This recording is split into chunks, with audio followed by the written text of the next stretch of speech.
नमस्कार दोस्तों, मेरा नाम अनीश है। फिजिक्स मसाला में आपका स्वागत है।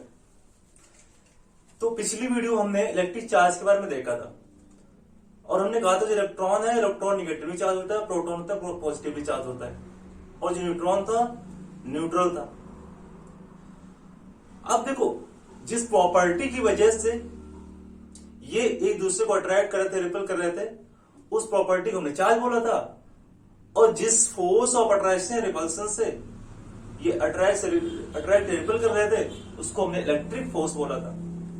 अब हम चार्ज को देखना चाहते हैं कि चार्ज क्या कोई यूनिट होती है क्या? जैसे मास की होती है किलोग्राम, डिस्टेंस की होती है मीटर, वैसे ही क्या चार्ज की यूनिट होती है? तो हाँ, चार्ज की यूनिट होती है जिसको कूलॉम में रिप्रेजेंट करते हैं। चार्ज को क्यू से रिप्रेजेंट करते हैं, चार्ज जो होता है उसे क्यू से रिप्रेजेंट करते हैं, और जो इसकी यूनिट होती है उससे कूलॉम, शॉर्ट में सी से रिप्रेजेंट कर देते हैं इसको। अब हम देखना चाहते हैं जो इलेक्ट्रॉन होता है या फिर जो प्रोटॉन होता है उस पर कितना चार्ज होता है, कितने कूलॉम चार्ज होता है। तो देखो, जो इलेक्ट्रॉन होता है तो चार्ज ऑफ वन इलेक्ट्रॉन होता है 1.6 इंटू 10⁻⁻19 कूलॉम। अगर इलेक्ट्रॉन पर इतना चार्ज है तो प्रोटॉन पर कितने होने चाहिए? क्योंकि दोनों जो मैग्नीट्यूड सेम होते हैं बट पोलैरिटी में डिफरेंट होते हैं, तो पोलैरिटी में डिफरेंट होते, पोलैरिटी में डिफरेंट करते हैं तो Q ऑन वन प्रोटॉन होगा 1.6 इंटू 10⁻⁻19 कूलॉम। ये निगेटिव, ये पॉजिटिव, पोलैरिटी डिफरेंट, इतना चार्ज होता है। अब देखो यहां से क्या, यहां से हम देख पा रहे हैं कि जो चार्ज है एक इलेक्ट्रॉन पर उसकी पावर देखो -19 है। इसका मतलब काफी छोटी क्वांटिटी है। अगर इस क्वांटिटी को हम बढ़ाना चाहें और इसको बढ़ाते बढ़ाते हम 1 तक लाना चाहें, 1 कूलॉम तक, तब इसमें कितने नंबर ऑफ इलेक्ट्रॉन हो सकते हैं या फिर कितने नंबर ऑफ प्रोटॉन हो सकते हैं 1 कूलॉम चार्ज में? तो देखो, इसको हम ऐसे लिख सकते हैं कि 1.6 इंटू 10⁻⁻19 कूलॉम चार्ज होता है 1 इलेक्ट्रॉन पर या 1 प्रोटॉन पर। अगर इसी चार्ज को हम बढ़ाएं और 1 कूलॉम तक ले जाए, इसको 1 कूलॉम तक, अगर इस चार्ज को 1 कूलॉम तक ले गए, तब हम देखना चाहते हैं कि कितने नंबर ऑफ प्रोटॉन्स होंगे या फिर इलेक्ट्रॉन्स होंगे जाकर के।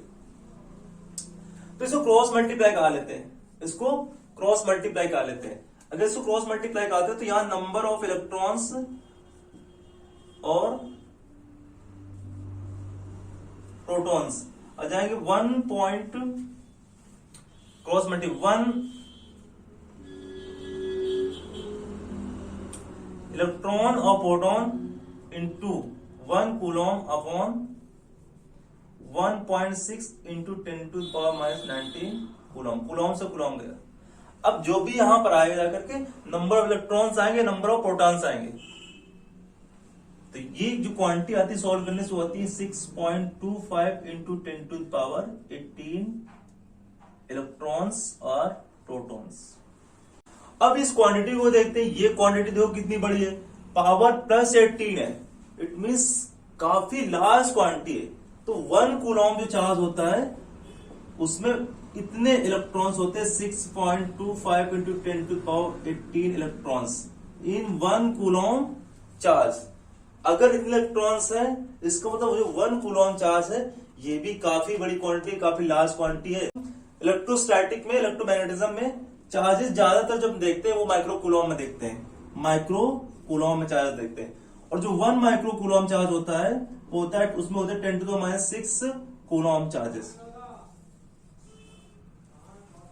अब देखो, ये तो हमने पढ़ लिया इसकी यूनिट के बारे में, इसकी यूनिट कूलॉम होती है और 1 माइक्रो कूलॉम में 10⁻6 कूलॉम होते हैं। अब जरा हम चार्ज की प्रॉपर्टीज के बारे में देखना चाहते हैं कि क्या क्या प्रॉपर्टीज होती हैं इन चार्जेस की। तो चलो,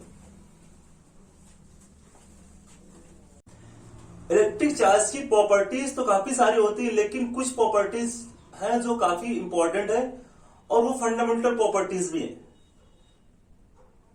उन फंडामेंटल प्रॉपर्टीज में से हम 3 प्रॉपर्टीज को देखना चाहते हैं। तो देखो, फर्स्ट प्रॉपर्टी जो है additive nature of charge, second property है कंजर्वेशन ऑफ चार्ज, जो थर्ड प्रॉपर्टी है क्वांटाइजेशन ऑफ चार्ज। इसके अलावा भी बहुत सारी प्रॉपर्टी होती है, लेकिन इन 3 के बारे में आज डिस्कस करेंगे। तो देखो एक एक करके देखते हैं। जो फर्स्ट प्रॉपर्टी है उसका देखते हैं। तो फर्स्ट प्रॉपर्टी देखते हैं एडिटिव नेचर ऑफ चार्ज। कहां से आता है कि जो चार्जेस होते हैं उनको हम अलजेब्रिकली ऐड कर सकते हैं या सब्ट्रैक्ट भी कर सकते हैं। जैसे अलजेब्रा में नंबर्स को ऐड करते हैं उनके साइन के हिसाब से, वैसे चार्जेस को भी उनके साइन के हिसाब से ऐड या सब्ट्रैक्ट कर सकते हैं। देखो, इसको समझने के लिए जरा हम एग्जांपल देखते हैं। देखो, हमने कहा कि ये कोई एक सिस्टम है। हमने कहा इसके अंदर इनिशियली एक प्रोटॉन रखा हुआ है, इनिशियली 1 प्रोटॉन यहां पर रखा हुआ है। अब हम क्या करते हैं, इस सिस्टम में बाहर से एक प्रोटॉन लाते हैं और इस पर ऐड करते देते जाकर। तो अब इस सिस्टम में कितने प्रोटॉन्स होंगे? एक प्रोटॉन ये हो गए, प्रोटॉन टोटल 2 प्रोटॉन्स हो गए, टोटल 2 प्रोटॉन्स। अगर 2 प्रोटॉन्स हैं तो एक प्रोटॉन पर चार्ज कितना होता है? 1.6 इंटू 10 टू पावर 19 कूलम। और इस प्रोटॉन पर भी तो 1.6 इंटू 10 टू पावर -19 कूलम हो जाएगा चार्ज। अगर 2 प्रोटॉन यहां पर हो गए तो 2 प्रोटॉन के बराबर चार्ज आना चाहिए, नहीं आना चाहिए? मान लो तीसरा प्रोटॉन यहां पर ऐड करते, कुछ देर बाहर से लाकर इस पर ऐड करते देते जाकर के, तो अब नंबर ऑफ प्रोटॉन्स कितने हो गए? 3 हो गए। अगर 3 नंबर ऑफ प्रोटॉन्स हो गए तो 3 नंबर ऑफ प्रोटॉन्स के बराबर यहां चार्ज भी आने वाला है। तो इसको ऐसे भी सकते 3 into 1.6 into 10 to power -19 coulomb. अब देखो,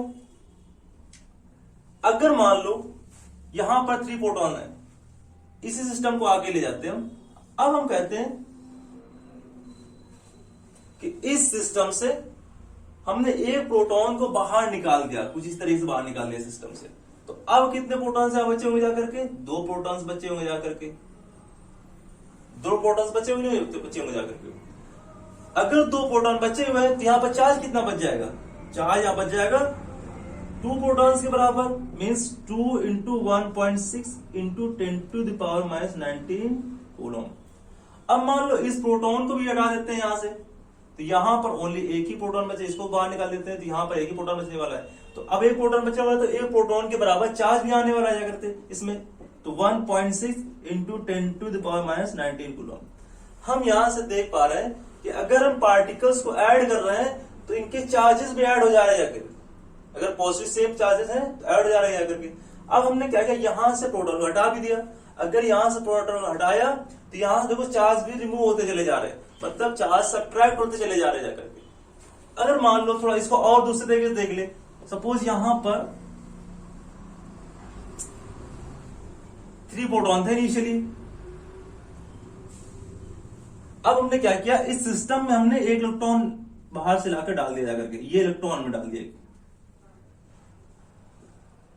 अगर हमने एक इलेक्ट्रॉन लाकर यहां पर डाल दिया जाकर के, तो देखो ये प्रोटॉन और ये इलेक्ट्रॉन मिलकर एक सिस्टम बना देंगे जाकर के।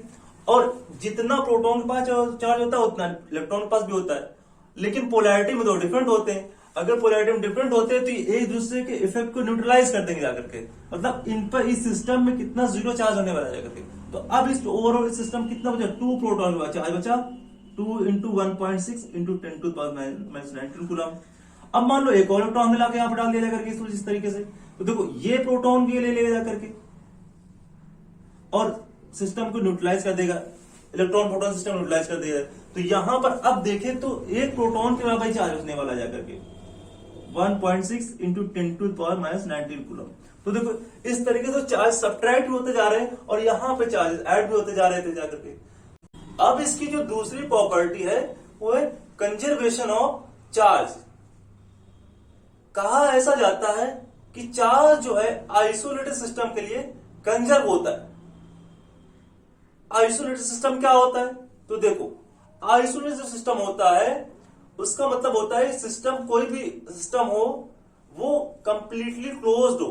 क्लोज होने का मतलब कि कोई बाहर की चीज अंदर ना सके और अंदर की चीज बाहर न जा सके, ऐसे सिस्टम को बोलते हैं आइसोलेटेड सिस्टम। मान लो आप जिस रूम में बैठे हुए हो उस रूम के सारे विंडोज बंद कर दिए जाए और गेट भी बंद कर दिया जाए, तो अब उस रूम से आप बाहर निकल पाओगे?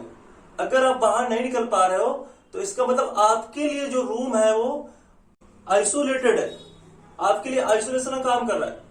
इसी सिस्टम को आइसोलेटेड सिस्टम बोलते हैं। तो उन्हीं के अंदर आइसोलेटेड सिस्टम में जो चार्ज होता है वो कंजर्व होता है। देखो कैसे होता है। सपोज हमने कहा ये एक आइसोलेटेड सिस्टम है, मींस क्लोज सिस्टम। हमने कहा कोई बॉक्स है, इस पर हमने मार्बल्स रख दिए, कंचे रख दिए,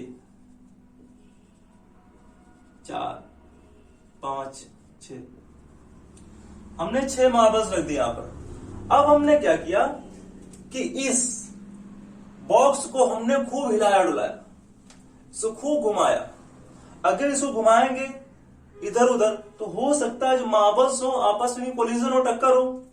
अब हो सकता है टक्कर हो सकता है ये वाली मार्बल जो हो इस तरह से ब्रेक हो जाए, तो ये इतना बाहर आ जाएगा करके ऐसे, और ये ऐसे निकल के आ जाएगा बाहर करके। हो सकता है ये भी ब्रेक हो जाए 2 पार्ट्स में, लेकिन अब टूट तो गए। सपोज ये ब्रेक होगा कुछ इस फॉर्म में,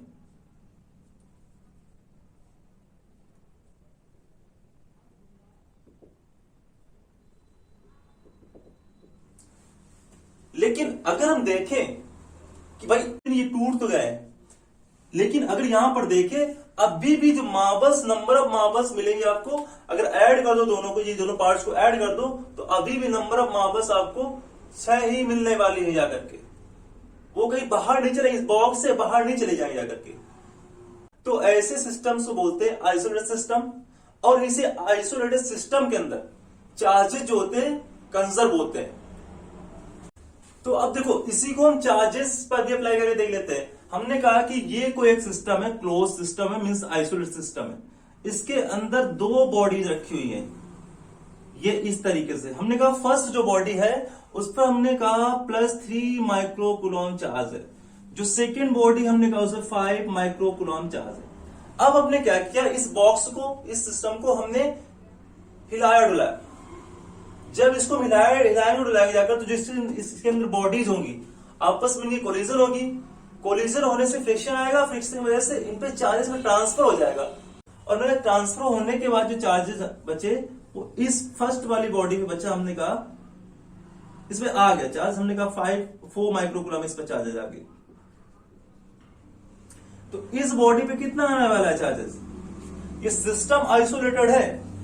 अगर सिस्टम आइसोलेटेड है तो इस बॉडी पर उतना ही चार्ज आएगा कि इन दोनों को ऐड करने के बाद इतना ही चार्ज मिले।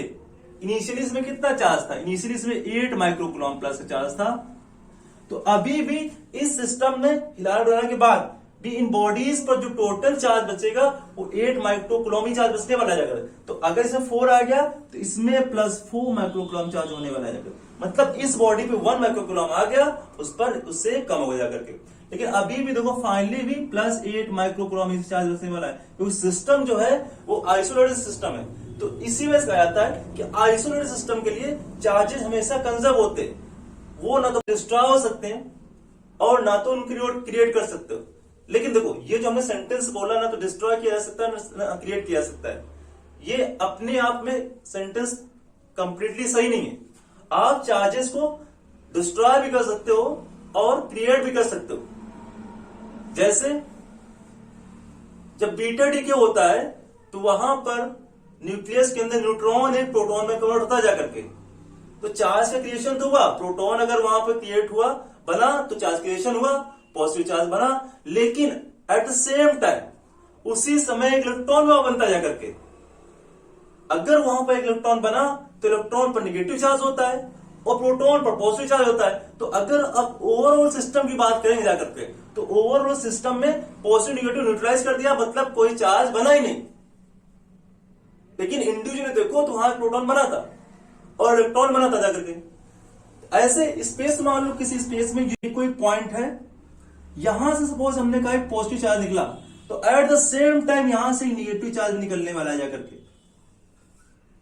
मतलब सिस्टम में चार्जेस चेंज नहीं आने वाला है जाकर के, ओवरऑल सिस्टम में उतना। अभी इनिशियली 0 था, पॉजिटिव निकला 10 नेगेटिव निकल गया, तो अभी भी तो पॉजिटिव नेगेटिव न्यूट्रलाइज कर देगा जाकर के।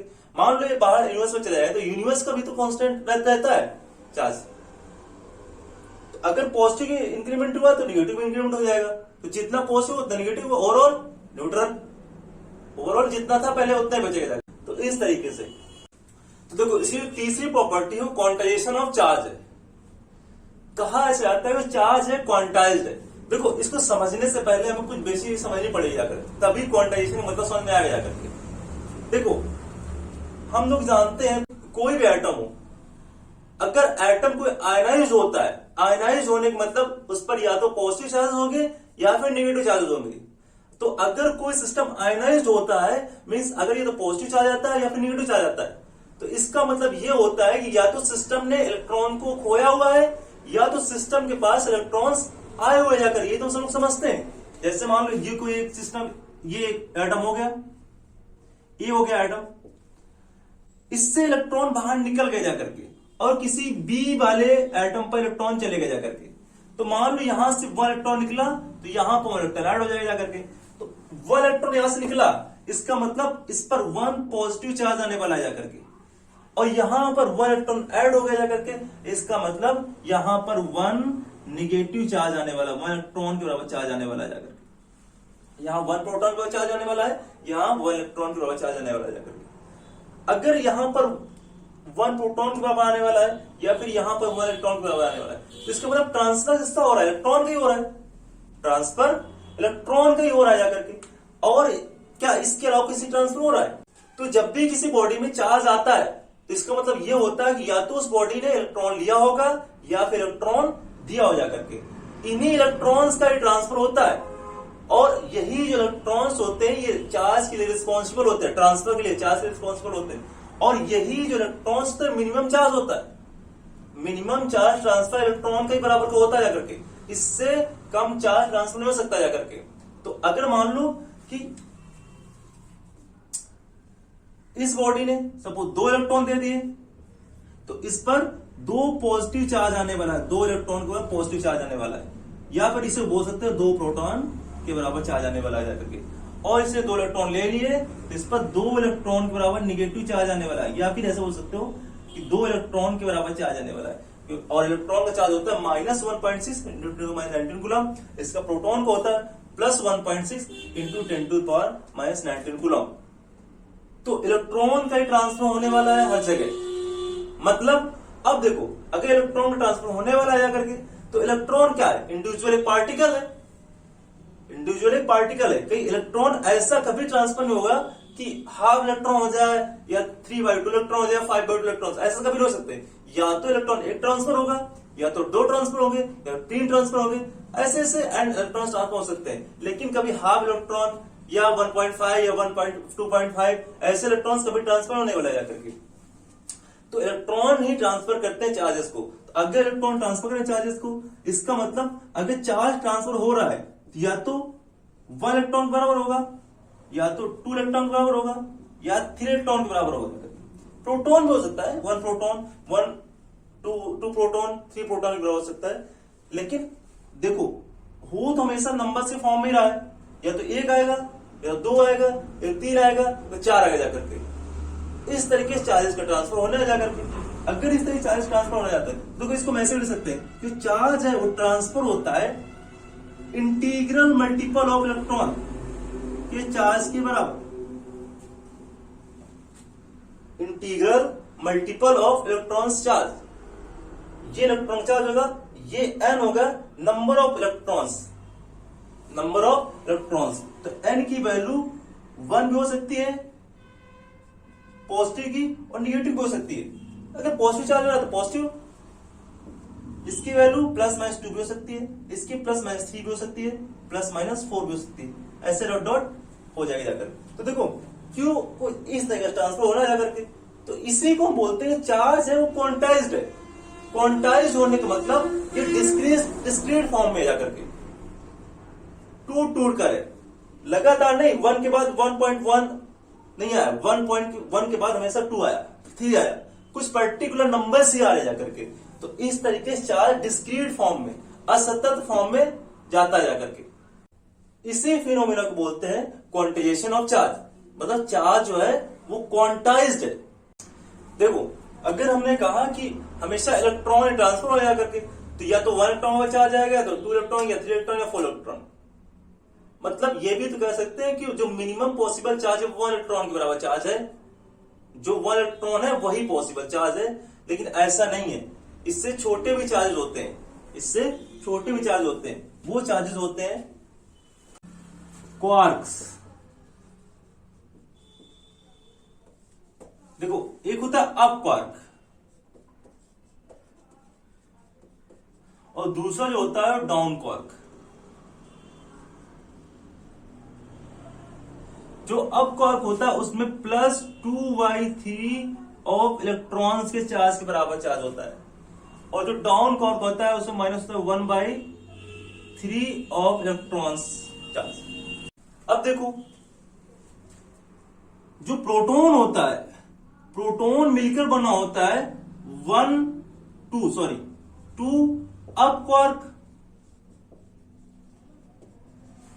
और 1 डाउन क्वार्क। देखो प्रोटॉन के पास 1 इलेक्ट्रॉन के बराबर पॉजिटिव चार्ज होता है, या हम बोल सकते हैं, इसको ऐसे बोल सकते हैं कि प्लस ऑफ ई के बराबर चार्ज होगा जाकर के। अगर प्लस ऑफ ई के बराबर चार्ज होने वाला है तो ये देखो प्रोटॉन जो क्वार्क से मिलकर बना हुआ जाकर के, इन क्वार्क्स के चार्जेस को ऐड करें तो प्रोटॉन के चार्ज के बराबर आ जाए चार्ज। तो देखो ऐड करते हैं तो 2 × अब क्वार्क का चार्ज होता है 2/3 ऑफ ई प्लस -1/3 ई। भाई डाउन क्वार्क का होता है -1/3, इनको ऐड करो 4/3 ई -1/3 ई, इसकी वैल्यू आई 3/3 ई, मतलब इलेक्ट्रॉन के चार्ज के बराबर चार्ज आ गया। तो देखो प्रोटॉन पर ये पॉजिटिव, यहां पॉजिटिव ही है, पॉजिटिव ऑफ इलेक्ट्रॉन के चार्ज के बराबर चार्ज है। और जो न्यूट्रॉन होता है, न्यूट्रॉन के पास होते हैं 1 अप क्वार्क और 2 डाउन क्वार्क। अब न्यूट्रॉन न्यूट्रल होता है, मींस उसमें चार्ज क्या होता है, अगर Q देखो तो उसमें 0 होता है जाकर के। अगर Q 0 होता है तो इन क्वार्क की चार्जेस को ऐड करो और ये भी 0 करना चाहिए। तो देखो चेक कर लेते हैं, वेरीफाई कर लेते हैं। तो 1 × अप क्वार्क के लिए +2/3 ऑफ ई, डाउन क्वार्क के लिए -2 × 1/3, तो 2/3 -2/3 0। तो यहां पर दोनों क्वार्क के चार्ज ऐड किया तो 0 आया फाइनली। अब देखो जो इलेक्ट्रॉन होता है, इलेक्ट्रॉन के पास कोई क्वार्क नहीं होता है, इन पे क्वार्क्स नहीं होते जाकर। तो यहां से हमने देखा कि जो क्वार्क है वो भी एक पॉसिबल चार्ज है, वो भी एक पॉसिबल चार्ज है। लेकिन देखो जनरली हम इन चीजों को यूज नहीं कर पाते, इनका क्वार्क्स का ट्रांसफर नहीं हो पाता है। क्वार्क्स हमेशा प्रोटॉन या न्यूट्रॉन के अंदर होते जाकर के, और ये हमेशा पेयर में होते जाकर के, इनको अलग ही नहीं कर सकते। जब अलग ही नहीं कर सकते तो कैसे हम कहते हैं कि ये मिनिमम पॉसिबल चार्ज है, क्योंकि दोनों अलग निकल, दोनों को मिलकर अल्टीमेटली बनना जाएगा प्रोटॉन के चार्ज बराबर। तो इस वजह से जो मिनिमम पॉसिबल चार्ज है, ट्रांसफरेबल है जो चार्ज, जिसको ट्रांसफर कर सकते हैं, वो इलेक्ट्रॉन के चार्ज के बराबर चार्ज है। अब देखो चार्ज की और भी प्रॉपर्टीज होती हैं। मान लो कोई चार्ज है यहां पर रखा हुआ है किस तरीके से, अगर ये चार्ज स्टेशनरी है, मीन्स रुका हुआ है, स्टेशनरी मीन्स रुका है। अगर चार्ज कहीं पर रुका हुआ है तो ये अपने चारों ओर एक फील्ड जनरेट करता है जाकर के, इस तरीके से फील्ड जनरेट करता है। और ऐसे भी हो सकता है, ये डायरेक्शन बताया कि इस चार्ज से बाहर की ओर जा रही फील्ड, ये डायरेक्शन बता रहे कि जो फील्ड है चार्ज के अंदर की ओर आ रहा है, चार्ज की तरफ आ रहे। तो जो भी चार्ज होता है, अब चार्ज दो तरीके थे, पॉजिटिव था, निगेटिव था। तो चाहे पॉजिटिव हो चाहे निगेटिव, अगर कहीं पर रुका हुआ है, स्टेशनरी है, तो अपने चारों ओर एक इलेक्ट्रिक फील्ड जनरेट करता है, और ये इलेक्ट्रिक फील्ड जो होती है दूसरे चार्जेस पर इफेक्ट डालते जाकर के, फोर्स अप्लाई करते जाकर के। तो इन सारे फिनोमिनास को जो हम पढ़ते हैं जाकर, वो एक इलेक्ट्रोमैग्नेटिज्म की यूनिट है जिसको बोलते हैं इलेक्ट्रोस्टैटिक। स्टैटिक मींस रुका हुआ होता है। इलेक्ट्रॉन्स जहां पर रुका हुआ होता है उसकी प्रॉपर्टीज के बारे में जब देखते हैं, उसमें स्टडी करते हैं, फोर्सेस देखते हैं या फील्ड देखते हैं, इलेक्ट्रिक फील्ड वगैरह देखते हैं, तो ऐसे यूनिट को इलेक्ट्रोस्टैटिक बोलते हैं। अब अगर चार्ज कोई यूनिफॉर्म वेलोसिटी से मूव कर रहा है, यूनिफॉर्म मतलब कांस्टेंट स्पीड से, उसकी स्पीड चेंज ना हो रही हो, तो अपने चारों ओर हमेशा वो मैग्नेटिक फील्ड जनरेट करता है, प्रोड्यूस करता जाकर के। इसको ऑब्जर्व करने के लिए एक वायर के पास एक मैग्नेटिक कंपास रख सकते हैं। देखो, क्योंकि वायर पे इलेक्ट्रिसिटी फ्लो हो रही होती है जाकर के। अगर इलेक्ट्रिसिटी फ्लो होती है कहीं पर, तो इसका मतलब ये होता है कि वहां चार्जेस फ्लो हो रहे जाकर के, चार्जेस फ्लो हो रहे जाकर के। अगर चार्ज फ्लो हो रहे हैं कांस्टेंट स्पीड से, तो अपने चारों ओर एक मैग्नेटिक फील्ड जनरेट करेगा। तो मान लेते ये कोई वायर है, वायर पे इधर की ओर मान लो इलेक्ट्रॉन जा रहे हैं जाकर, इस तरीके से इलेक्ट्रॉन चार्ज होता है। तो अगर इलेक्ट्रॉन जा रहे हैं तो अपने चारों ओर ये वायर मैग्नेटिक फील्ड जनरेट करता है कुछ इस तरीके से। इसको बोलते हैं मैग्नेटिक फील्ड। इसको इलेक्ट्रोमैग्नेटिज्म की जिस यूनिट में स्टडी करते हैं उसका नाम है मैग्नेटोस्टैटिक। अब देखो, अगर कोई चार्ज नॉन यूनिफॉर्म वेलोसिटी से मूव कर रहा हो, नॉन यूनिफॉर्म वेलोसिटी मतलब होता है उसमें एक्सीलरेशन हो।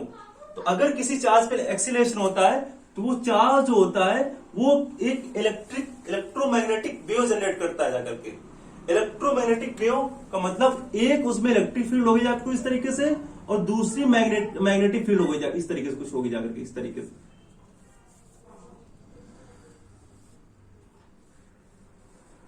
इस तरीके से। एक इलेक्ट्रिक फील्ड का कंपोनेंट ऐसे होगा और दूसरा मैग्नेटिक फील्ड कंपोनेंट ऐसे हो जाएगा, और दोनों आपस में परपेंडिकुलर है। सपोज इसको ऐसे मान लेते हैं, ये अगर इलेक्ट्रिक फील्ड का हो गया तो ये मैग्नेटिक फील्ड का होगा, तो वेव जो होगी इस तरीके से प्रोपोगेट करेगी इस डायरेक्शन में। अगर हमने कह दिया कि ये एक्स डायरेक्शन होगी, ये वाई हो गई, तो वेव जो होगी जेड डायरेक्शन में प्रोपोगेट कर रही होगी, जेड डायरेक्शन में चल रही हो जाएगा। तो कोई चार्ज अगर मूव करता है नॉन यूनिफॉर्म वेलोसिटी से, मतलब उसमें एक्सीलरेशन अगर होता है, तो वो एक इलेक्ट्रोमैग्नेटिक वेव जनरेट करता जाकर के। तो इन सारी प्रॉपर्टीज को हम पढ़ेंगे आगे डिटेल में, आने वाली वीडियोस में हम इसको डिस्कस करेंगे जाकर के। आज के लिए इतना ही, थैंक यू।